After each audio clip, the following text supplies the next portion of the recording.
Hello, ladies and gentlemen. Once again, you're welcome to Matters Arising. My name remains Emmy Akura Adaa. And of course, I will never sit here alone and talk to you. I have with me my handsome co-host, Akinola. Akinola. How you doing, sir? Hey, I'm well, and you? So good to see your beautiful face once again. I'm I say beautiful, and a lot of people are going to judge you like, for that, but handsome face. and I'm really, really excited again that we're here again to come and discuss Matters Arising. All right, so what do you have for the viewers today? Okay, I think in the past week, we've seen people actually put things up as to the poor, or in other words, the needy, and then some other places. So taking it a step further is like, you see a woman selling something on the street. That woman does not need money to buy luxurious things. She doesn't need money to buy gold. What she needs money for is to feed herself. Okay. Yet we see people going to such people to go want to buy something, you want to price it down. However, the same thing, or if not the same thing, you go to other places you want to buy, like you go to your Morgan Beans, you go to your Spur, maybe McDonald's, and you know all those classic places. Yeah. You go there, you buy something, you can't price those ones. Okay, so what you have for our viewers today is the realities of life. This is what is happening in our societies, and we need to talk about it. In as much as we're not here to attack any individual personality, we're here to talk about the things that are happening that we're seeing. And the examples you're giving, they're very, very profound, and these are things that I'm sure a lot of us are guilty of this. That's very correct. Few years ago, when I discovered that I was going through the same process, I was doing the same thing, I decided to stop. And you know, a lot of people look at me and I think, oh, you are a big man, that's why you don't want to price these things, that's why you pay the money. It's not because I'm a big man or have money, but I look at it from the person selling it itself.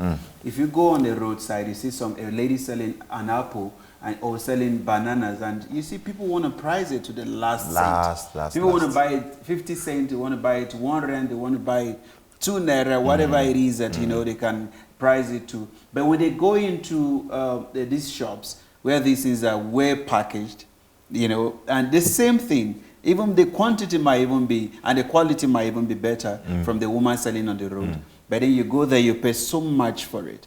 And I think a lot of us, including pastors, are guilty of this. Because a lot of them, you see them pricing to buy, they want to bring it down. Say, madam, can I take 10 for 5 rand?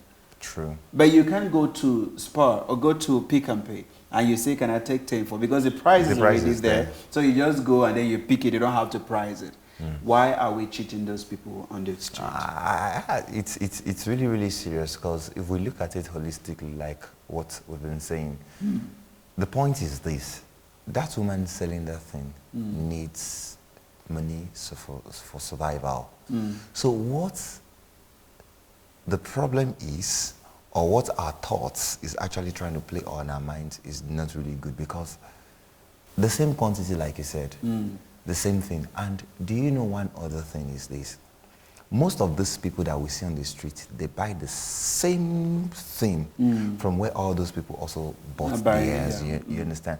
The only difference is that, this guy knows how to package his stuff very well, because he has a nice shop. We're not downplaying all those people with all those big shops, or this one. We're not trying to say mediocre is an option. Mediocrity is not an option. In whatever we do, we need to put excellence. Having that in mind, how can you empower the next person beside you? Because we need to look at, how can I empower you? How can you empower me? And one of the best ways we empower one another is we need to patronize one another. Even bring it to terms now. We have people in the church. This is what they do. This is their craft. Let's say the guy is an electrician. This guy knows what to do. But we have a major problem in the church. We take it out to that big company. See this now. A story was told of this. This person is in the church. You know that's what he's doing. You know this guy is actually struggling and he needs your help. You now took that same job. You took it to another company. The company, because they have all these guys on contract. That guy you're supposed to give it to, the company called that guy to come and do that thing that the church needs. And you've paid a huge amount of money. Why can't you empower that guy in your church?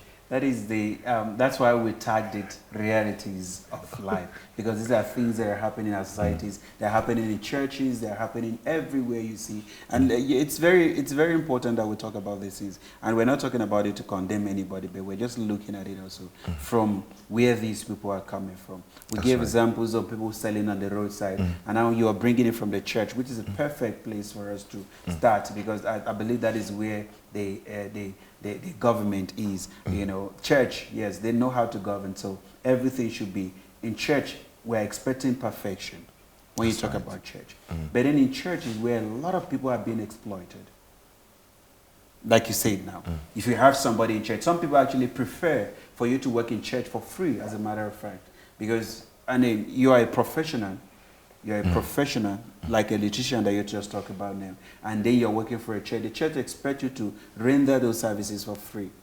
But when the churches need something that they feel is above you, or you can even do, but then the quotation is coming from somebody who is well equipped, they bring it to the church. The church is willing to pay as much as they can amount of money to hire the services of those people. But then in a way, they downplay these ones who are in church that can actually do what they do. You see, the truth of the matter, honestly to God, what we are discussing is very sensitive. And then I want to believe if leaders, whether in the church or outside the church, if we can all sit up to this thing, those people that we're celebrating, they started from somewhere. It was because somebody believed in their dreams. That was why the person was able to invest in them for them to get to that level. We as a church or as a people, I think it's high time we start believing in ourselves. I'm not, like I said before, some people say, these people, this is just mediocrity they are trying to celebrate. We are not trying to celebrate mediocrity. No, we're not. But we're trying to be factual and we're trying to be objective in what we are saying. So I still say this and I still maintain it.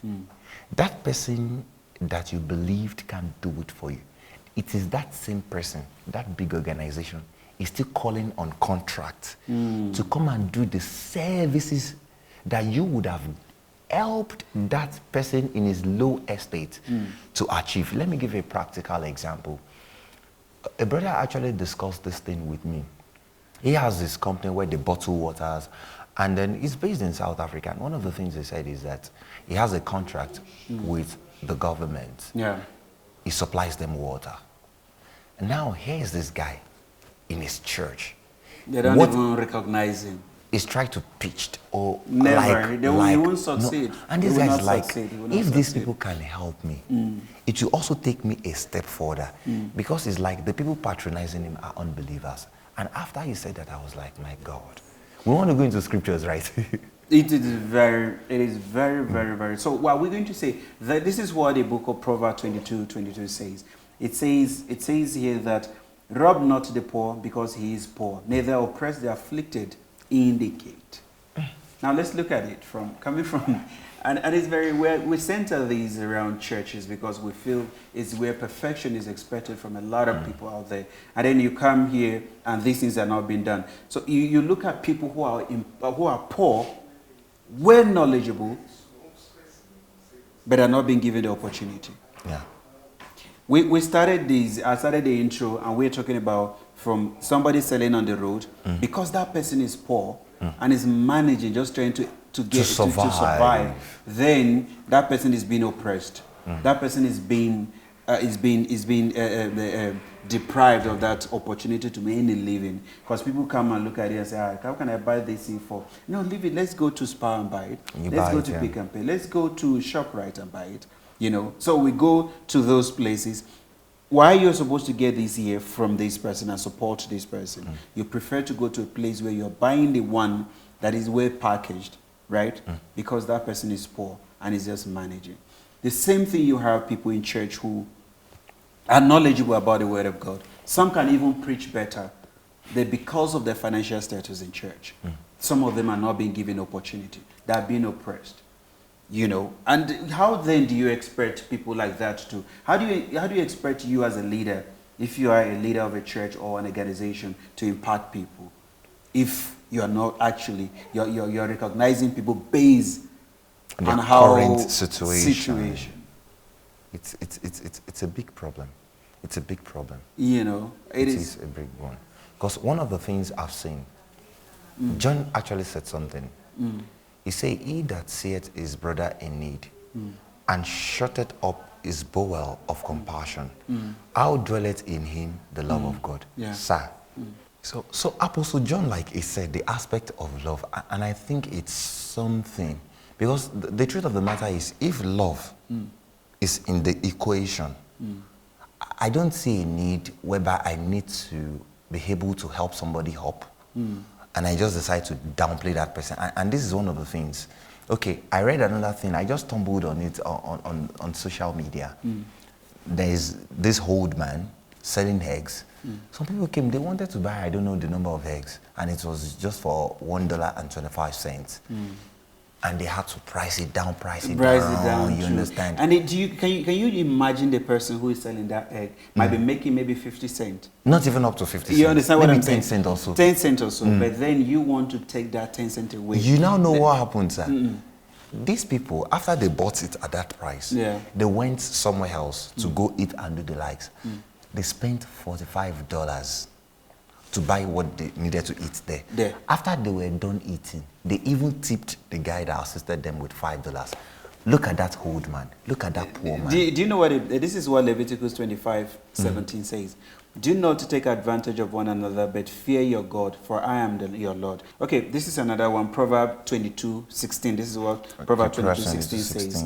It says, oppressing the poor to enrich oneself, or giving gift to the rich, will surely lead to poverty. That's right.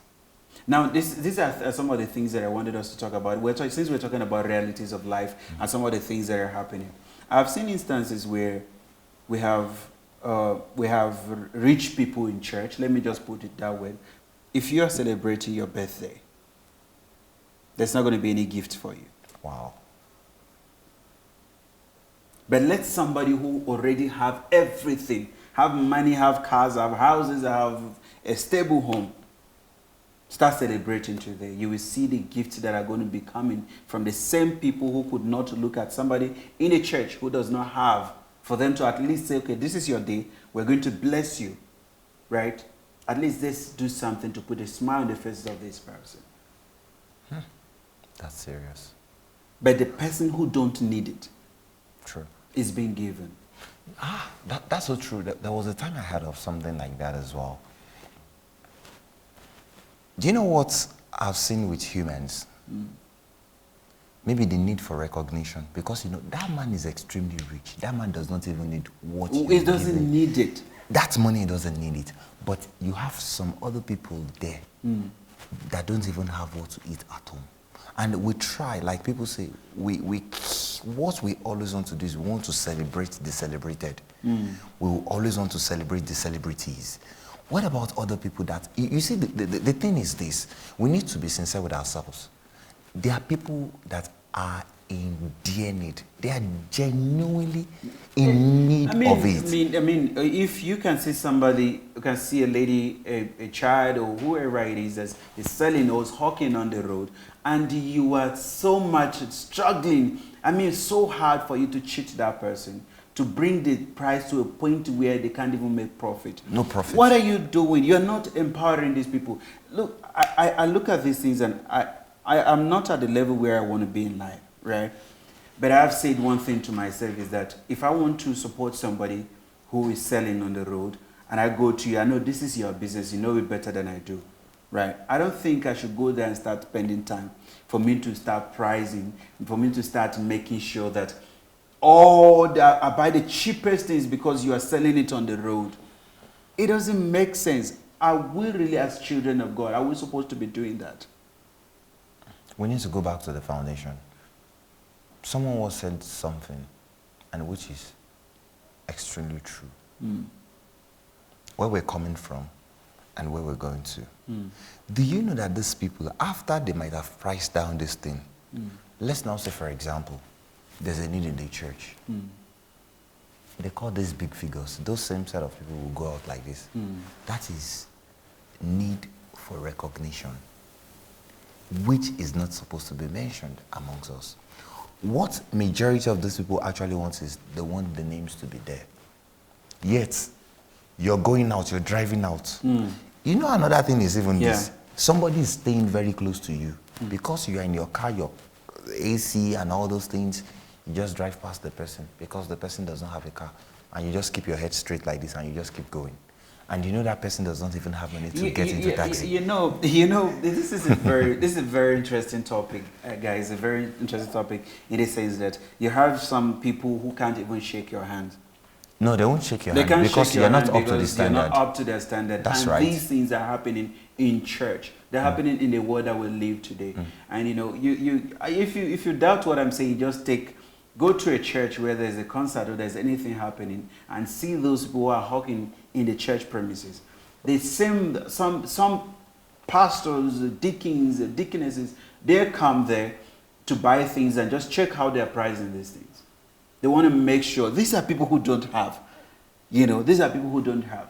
And if you observe, the church visitations, I mean, the visitations that we do is... Now, thank God you actually mentioned the aspect of visitation. We actually got a response from someone. Okay. And this was the person's comment. And I also feel like this may be a very good platform. A very good platform. We would just say from our own side, like we always say. The person said, the concern is this. Why is it that visitations in church are done to, or the people being visited are the people with cars, people with big houses and the likes? I don't know. That's just what I got. Maybe you want to say something. It comes back to what we're talking about. I just believe that as children of God, we should have a different mentality. A mentality that Christ had while he was here on earth. And if we say that we are living a Christ-like kind of life, we should be able to emulate whatever it is that he did and be able to, you know, replicate that same thing that he did while he was here. Because he was a person who never discriminate against people. He was someone who would sit with people, would be able to, you know, shake hands with people. He was healing people, irrespective of where they're coming from. If they have money or they don't have money, you know. But what is happening in the church these days is just so... It is very, very appalling And the person that actually mentioned that thing, what are we going to say to the person now? Or how do we encourage? Because before somebody can actually say that the person is broken, trust me. Yeah, no, the person is really broken, and there's nothing we can say right now, but that's why we're saying that we need a change of mentality. We need a change of understanding that if you are a child of God and you're living in a church, we call it I'm sorry, I'm finding it difficult because I don't want to say things that, you know, at the end of the day, this is a very sensitive topic. So I don't want to say things that, you know, after we finish, people will start judging us and saying that we're hypocrites and all that. We're talking about this is because some of this concerns us. You know, we're having some of these experiences and we're trying to relate those things to you, and we can see how, you know, we also get your own perspective on things and, you know, put everything into context and at the end of the day, provide a solution to some of these things. Let's try and now center everything around the scriptures, because I believe the scriptures is like our compass and that's what is guiding us. You gave a very good example. Jesus Christ never discriminated. Even if you look critically into Jesus' ministry, you see that the people that are always with him, majority of the people are the people in need and the likes. He met with Zacchaeus that so many of us will kill. Everybody went. Why will you go into that man? That man is a fraud, if it wasn't for him, the lady was condemned. A lot of people. She was condemned. A lot of people. They were going to kill her. And those people who were going to kill her were... people who hands were not clean. That they even know the law, because they said, according to the law of Moses, anybody caught in the very act should be killed.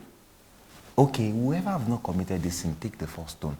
I think if we now go back to the scriptures and we go back to how God wants us to live, the Bible says there is no difference whether you are Jew or you are Greek. Christ died for all. Back to the aspect of the visitation, and I think it's a call to the people in the follow-up, the visitation to pastors. Do not discriminate between the rich, the middle class, and the poor. Whatever you do to the rich, you know this thing, we've heard of this thing. There are some pastors, they can visit the rich person 100 times in a year. In a year. Make calls to them. Pray for them in the morning, pray for them in the afternoon, pray for them in the evening. Even the phone is like this in the midnight. If the rich person calls, they pick immediately. Is that supposed to be? And there's that person that is so poor. You don't even know where he lives. You've not even tried to ask, have you eaten? But when it comes to this rich person, this is what you want to do. Are we trying to downplay on the people that are already broken, or we want to help them out of it? Because I believe the perfect ministry, is not that it's centered to the rich. You need to help those people down there. Because the point is this, the people down there, Jesus Christ did not come for the perfect. I understand how passionate that you are about this topic, so I bet we have to go on a short break, and we'll come back then. We'll be able to talk more about that, because it's a very, very, very deep topic that even if we take 2 hours, we're not going to be able to finish. And to the beautiful viewers out there, stay tuned. We're back after the short break.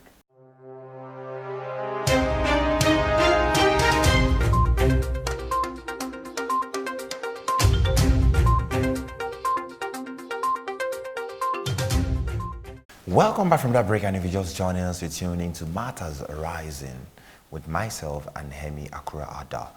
So before we went to the previous break, we were actually discussing something, and it's like emotions is actually setting in, and then we had to quickly correct that. Back to what we were saying, and then I will also need us to also look at it, and we'll give our advice. Should such things, where there's discrimination in the church, should it be mentioned amongst Christians? It shouldn't. And you know, and just to add something to that, we started this with the issue of people hawking on the street and all that, just for us to be able to paint a picture that you understand that if people can go to a point of trying to milk from those who do not have anything at all, then now bringing the mentality to the church to see that this is what is happening in the kingdom of God. It is appalling for us to even think about such thing, but it's happening, and it's happening among. What I can say is, it's not everyone who calls himself a Christian that is a Christian. It's not everyone who preaches Christ that knows who Christ is and what he represents. So you know one thing, I think so many times we always try to explain the truth away. An incident happened during the week, and somebody said, but don't forget that the church is work in progress. Are we using that as an excuse to explain the truth away as to what a reality is? That is it's a very, you know, I was against that statement. You can't say the church is work in progress. They actually, what the person saying was talking about the people on the street, the people in the secular world who do not go to church, but then they do good. Then how about a pastor who is in church, who knows everything, knows the Bible from Genesis to Revelation, but then he's committing sin on a regular basis? Then you are saying to me that that person is better than the person on the street who don't go to church, but does not steal, does not commit any crime, and you're saying this one is better because this one knows the Bible, but he's committing sin, and that one does not know the Bible and is not committing sin. You know, so that was the argument, and the argument was like, I think that was the wrong thing. I don't know, but I don't know what you think about that. But then coming back to what we're talking about, sir, we need to look at this issue. We need to look at it critically and analyze every comment that has been made by people. And the issue of somebody saying the visitation has to be done by only the rich people, and you know,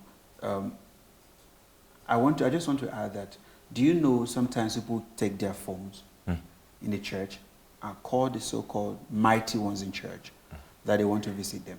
That's true. But they don't call those people who are really in need of that visitation.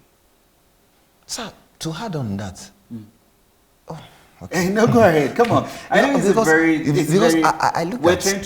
I looked at something. Somebody also once said something. I'm not saying we shouldn't celebrate the people there. We give honor to whom honor is due. There's this rich person, the person actually celebrating, and then you need to come and see gift. And in the same church, Somebody celebrating with old clothes, nothing new. The person was not even celebrated. The person was not even recognized. And imagine such people, the way they feel. I was celebrating my birthday. Nobody remembered me. Yet I was in church. But then there's this senior person in church. Yeah, and this person was celebrating. The person was not even in church. Everybody kept calling, and they even mandated us to send message to that person, to call. And I'm like, I don't even have money for airtime to call this person. No. It's a must. Look for you. The person must be celebrated. But sir, I did mine. I wasn't. I'm not trying to retaliate. I'm not paying evil for evil. But it's just a genuine and a sincere concern that I've mentioned. Like that one that we also raised. It was somebody who raised it. It's only the people with big cars and big houses that are rich that they go and visit. What about some of us? Are we not in the same church? Okay, are we saying inside, did Christ die for the rich only, or did Christ die for everybody? I think if we look at it, yeah. Let's take a look at another. Somebody says something. Somebody says that in his church, they even the ministers, they don't know where the ministers eat their food. They give them a food that they don't know where the food is prepared, and then the minister's food is different from what they eat. And they don't know if their ministers become presidents, but where the ministers eat their food, are we not supposed to be showing love by eating together as a family? That is what the comments say. What do you have to say about that? Yeah, I think I've also heard of things like that, comments from people like that. We've heard of the family that prays together stays together. Yeah. Don't forget, the family that eats together stays together. Because when you're eating, you're showing love. Look at Jesus Christ. Even if we want to use the example of Holy Communion, he broke bread with with his disciples. If I can't eat with you, there's basic problem. Some people will say, no, I don't eat in public places. But I'm not saying that we have to say, okay, we eat together, we eat in the same pot. We can do that. But what we are talking about is we cook the same food in the same pot. You take a portion from the same pot and not from another. Are you sure? Yeah, that is. I think that is what the person is talking about. Because the point is this. They separate this pot. This pot is for Akura and Akin. Because they are ministers. And this one is for them. This one is for them. Yeah. Check the ingredients for Akin and Akura. Check the ingredients. That one is nothing. Is that supposed to be mentioned amongst us? Or are we supposed to cook that food together, have the same taste? So there was a particular time I was opportune to give a particular package. I collected the package, sir. Somebody now came. The person, this is not the same food. They gave this to me, and I believe. So you're also guilty of that. What the person is saying. No, the person is correct. Food, yeah, the food. Your food the person is different from the other food. No, the person tasted, and the person is like, this is not what they gave us. You see, that's true. We're talking about a mentality right now, and if we are to do the right thing, we're not saying the minister's food should not be different. But what we're saying is, I'm just talking based on the person's comment now.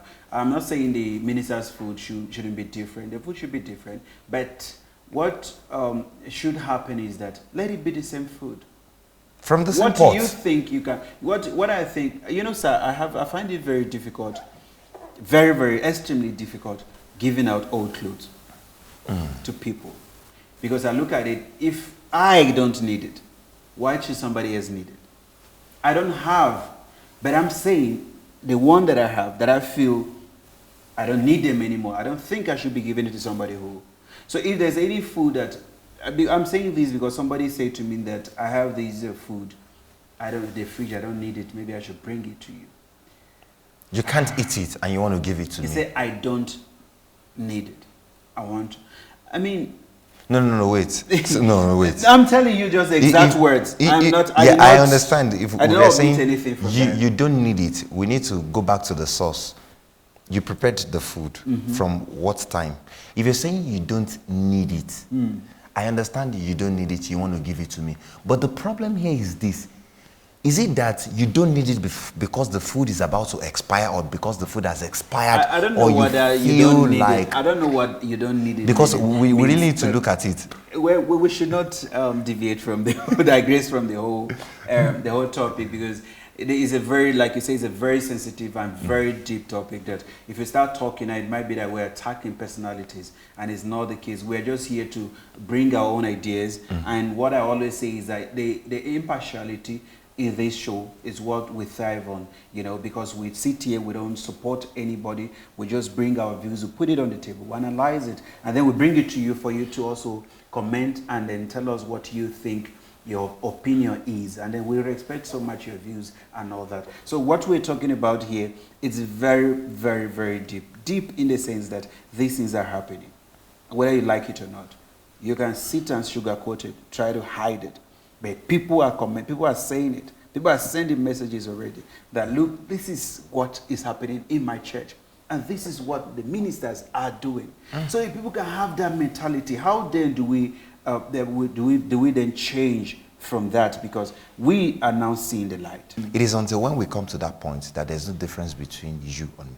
When we get to heaven, sir, there is no difference. Everybody's going to be the same height. Will be the same complexion, if there's a word like that. But it is high time we put away that mentality. The rich people, this is their seat. I'm not saying we shouldn't give honor to whom honor is due. We give honor to whom honor is due. Yes, we respect ministers, we respect pastors. But the moment we change it into a form like these people are now gods, that's where the question comes in. One person also said something. Somebody sent a message to my phone. The person said that, why is it that all these pastors, they are doing wrong, but they have a Bible verse to back up every argument?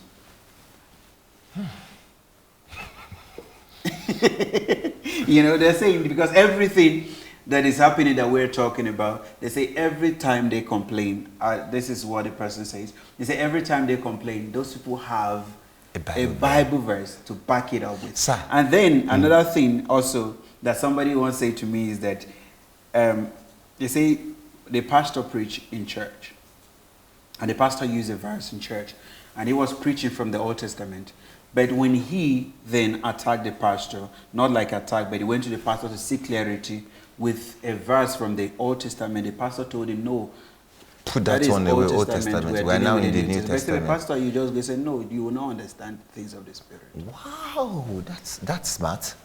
No, it really is smart. Because the Bible said something. It's only those that are in the Spirit that will understand the things of the Spirit. So the pastor is so smart. But sir, the truth of the matter is this. When the spirit of manipulation comes in place, that is what happens. Be ye doers of the word. That is, doing the word talks about you've heard the word, you've internalized the word, then you do it. You do it. True. Be not hearers only of the word, but doers of the word. Apostle Paul said, follow me as I follow Christ. That is to say, Apostle Paul have been able to see Christ, is following Christ. True. Now you can follow. But when it gets to a matter that the pastor can only preach and cannot practice what he has said, there's a problem. Sorry, sir. I'm sorry to cut you. This is what in the book of Philippians 2 says. I'm reading from verse 2. It says, then make my joy complete by being like-minded, having the same love, being one in spirit and purpose. Do nothing out of selfish ambition or vain conceit, but in humility consider others better than yourself. That's right. That's right. So trying now to bring this into context, and what we're talking about is this. For the pastor, it's left for the pastor to go and trace his ways. But the Bible is not given to us to manipulate the people. Because the truth is, that is what is happening now.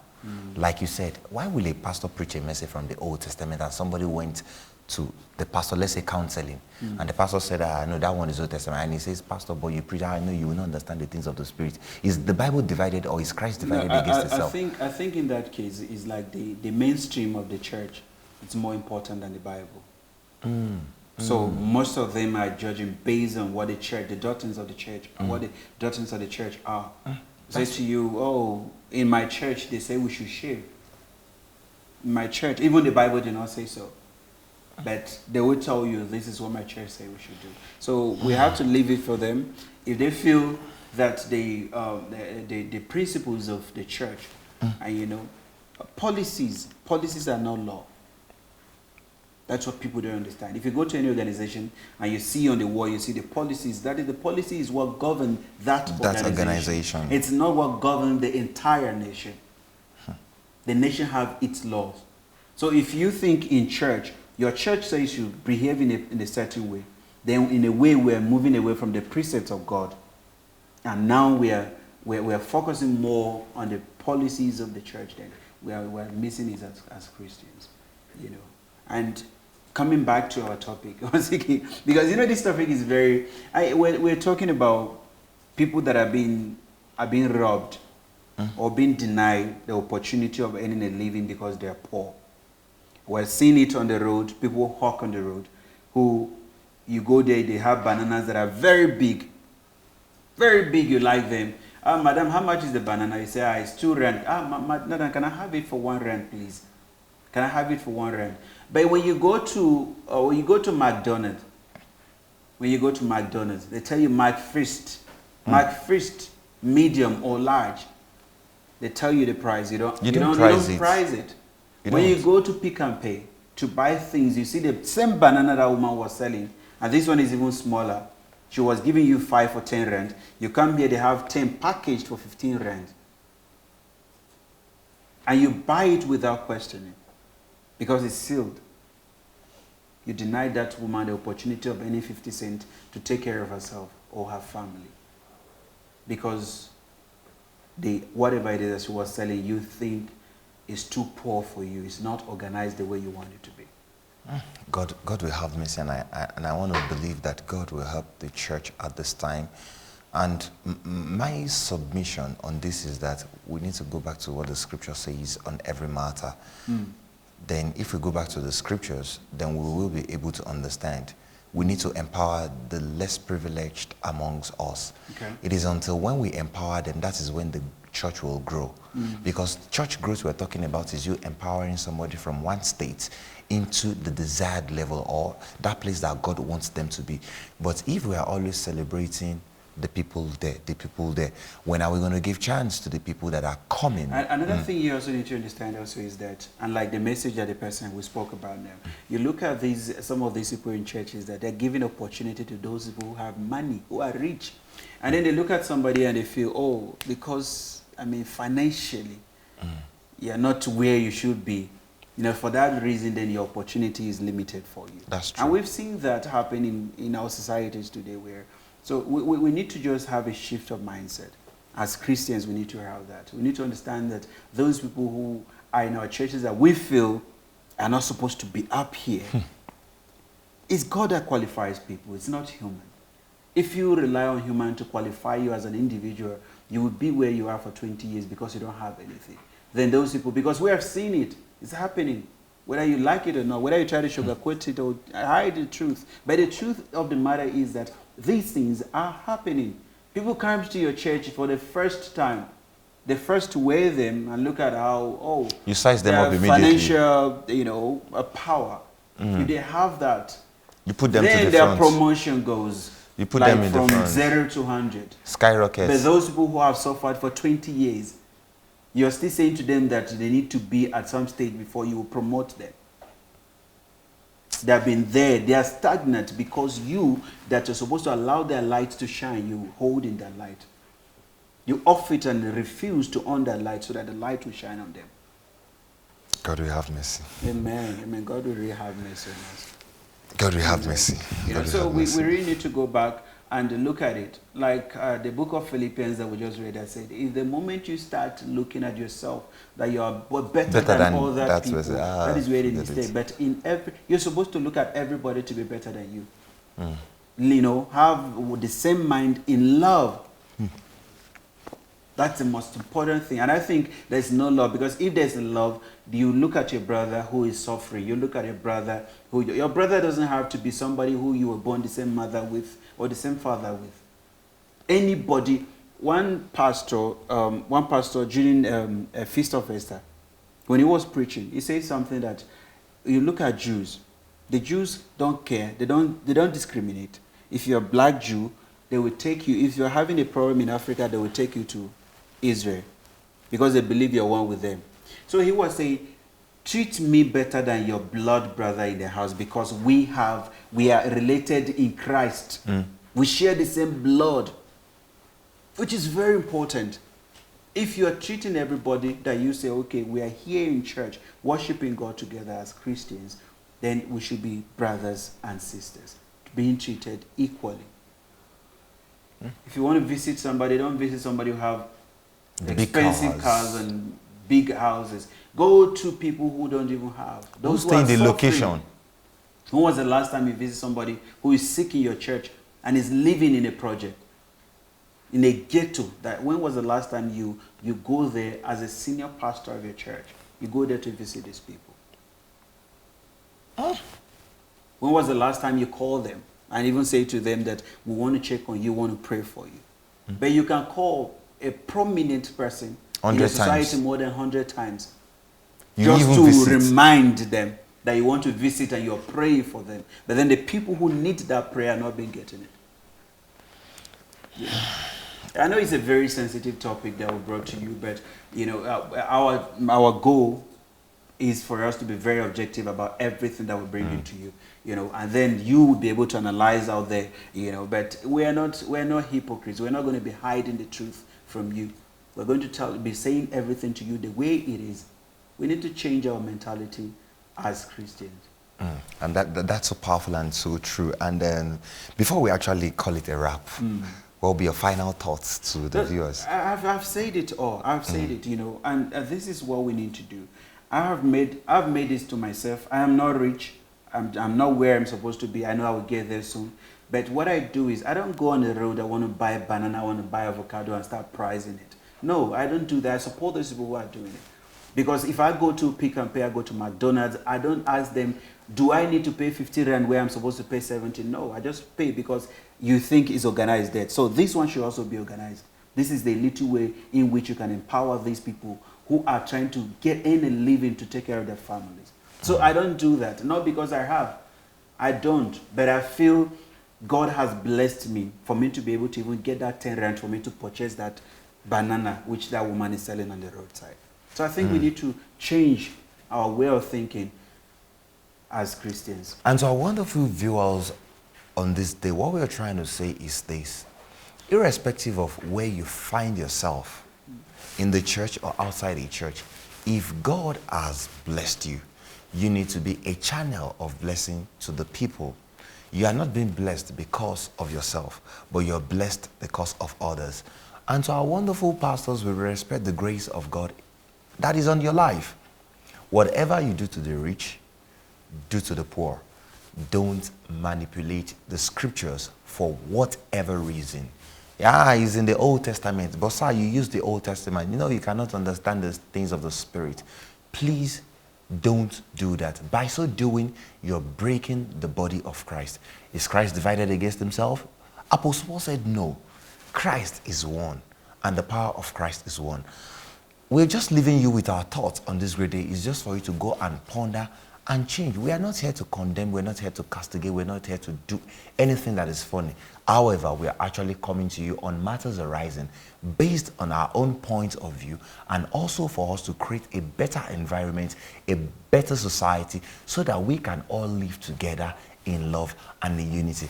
I want to say, till next time, still on Matters Arising, we remain your wonderful people here. Myself, Akinkunle and Emmy Akura Adaa. We say we'll see you next time. God bless you.